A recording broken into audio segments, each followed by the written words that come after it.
Yung mga ano, wag daw gamitin yung kanilang pamilya doon sa pangsariling agenda.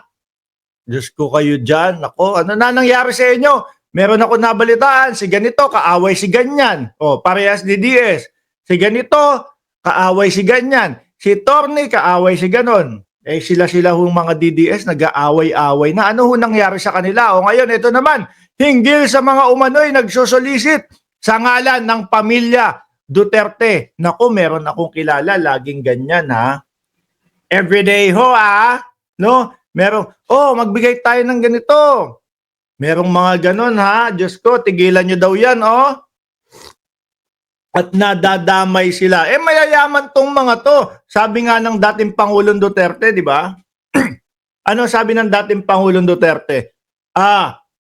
Kami ba hindi ba namin kayang makaipon ng bilyon? Di ba? Tapos merong piso para kay Duterte, yung mga ganyan. Saan kaya mapupunta yan? Yun ang tanong. Dahil ang sinasabi, wala naman daw po silang ganyan. Basahin ko. Hinggil sa mga umano'y nagsusulisit sa ngalan ng pamilya Duterte. Pakiusap. Kung sino ho kayo, ako si Maharlika, di ba? May mga ganyan si Maharlika. Kung sino man ho kayo, huwag niyong gamitin ang pagkakataong ito, ang trahedya namin. Yung mga PDP. Di ba yung mga PDP, ganun ang labanan din? Hindi yung nanghihingi sila. Hindi yung nanghihingi sila ng pera. Pero ang estilo nila, mga kababayan, yung gamit na gamit nila. Yung pagkakakulong ng dating Pangulo. Di ba? Ano ho ang laging sigaw ng mga PDP diyan? Kami po ang magpapalaya sa dating Pangulo. Pauuwihin po natin sila.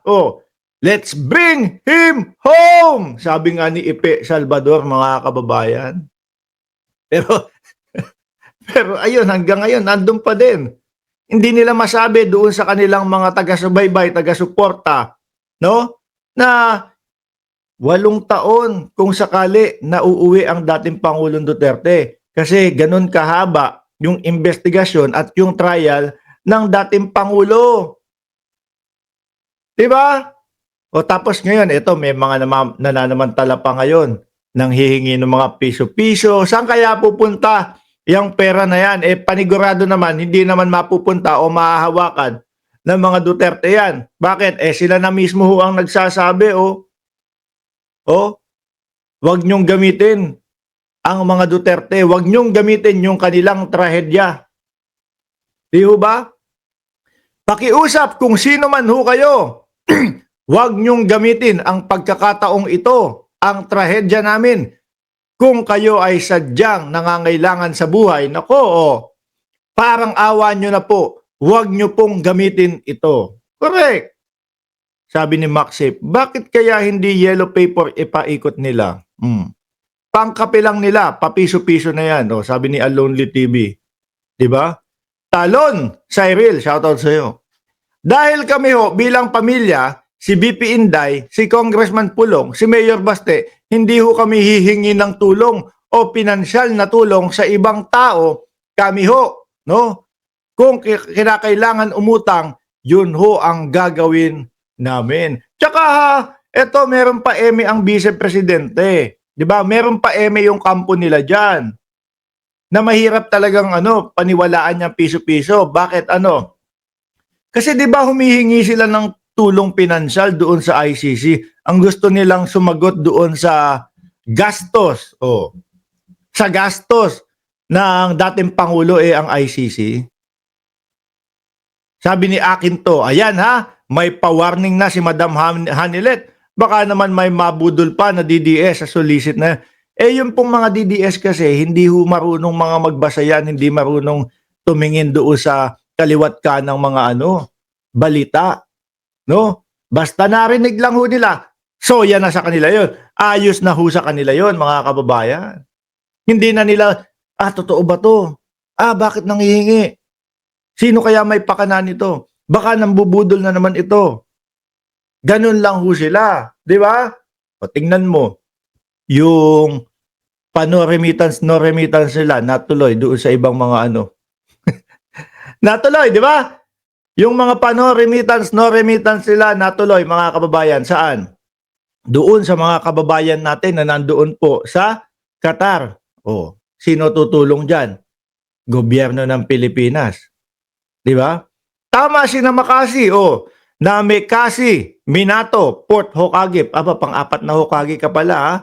Masyadong madrama na sila. Dapat nag-artista na lang sila. Sumunod kay Robin Padilla, tama nga naman. Di ba, uulitin, ha, mga kababayan. Hinggil sa mga umano'y nagsosolicit sa ngalan ng pamilya Duterte, wala daw pong katotohanan yan. At mismong ang kabiyak na ng dating Pangulo ang nagsasabi, huwag niyong gamitin yung trahedya na nangyayari sa kanila. Baka kasama yung PDP dito. PDP, baka kasama kayo dito. Although hindi kayo nanghihingi, hindi kayo nagsusulisit, pero yung gamit na gamit ninyo, yung pangalan ng dating Pangulo, no? Na mailalabas nyo, kung saan nyo madadala, maiuuwi nyo ng Pilipinas, ay nako, aminin nyo doon sa manonood ninyo, aminin nyo doon sa mga taga-subaybay ninyo, na 8 taon ang pinakamaaga. Di ba, Mami Terry? 8 taon ang pinakamaaga bago maiuwi ang dating Pangulong Duterte. At ito ay kung maaabswelto. Pero kapag hindi ho naabswelto, hihingi po sila ng ano dyan. Kumbaga, hindi po kami payag, ganito, ganyan. Baka pwedeng dinggin ulit. Hihingi sila ng ganyan. Di ba? Pag humingi, napagbigya, nakita, walang kasalanan itong tao na to, uwi. Pero kapag wala, guilty, wala na. Malabo na. Diba? Kawawa naman yung tao. Nakakulong na nga. Pero gamit na gamit pa din, mga kababayan. Mamaya, may ipakikita ko sa inyo na talagang mismong sila, no? Mismong sila, talagang inaamin nila na yun ang purpose ng dating Pangulo sa kanila. Wala daw pumupunta doon sa kanilang mga wala daw pumupunta doon sa kanilang mga tawag doon? Walang pumupunta doon sa campaign rally nila kung wala ang dating Pangulong Duterte, kaya malungkot. Di ba? Yung tagahakot namin na suporta, nakakulong, nandun. Di ba? Kaya ako, sabi ko mga kababayan, kung iisipin natin yung kalagayan ng dating Pangulong Duterte, mga bossing, kung iisipin natin yung lagay niya, masasabihin mo, mas okay pang nakakulong ang dating Pangulong Duterte, naka-aircon naman, may TV naman, nakakatulog ng mahaba. Di ba? Yung mga ganyang edad mga boss chief amo sir, yung ganyang edad, ang gusto niya lang yan, tulog, nood ng TV, kain, lagi ko sinasabi, yung rocking chair, or yung rocking chair, o yung tumba-tumba, in Tagalog. Yun na lang ang gusto niya no? Buksan yung TV, lalo na kapag may remote control siya doon sa gilid. Pero, sa PDP, anak ng tinapa, sa Pilipinas, araw-araw, minuto kasama doon sa kanilang mga campaign rally, mga bossing. Hindi na naawa doon sa matanda, no? Hindi na naawa. Yung ganyang edad, pahinga na lang yan. Which is, sabi ng dating Pangulong Duterte, okay naman po ako dito, para po akong nasa hotel. Okay naman po ako dito, no? Pero yun sila, doon sa sinasabi nila, doon sa kanilang PDP, kawawa naman po ang dating Pangulong Duterte, no? Sabi ni Bongo, wala pong tsinelas, nakapaa lang. Imagine mo, nakapaa. Matanda, nakapaa. Inartihan yung mga nanonood doon, yung mga nanonood na maiyakan.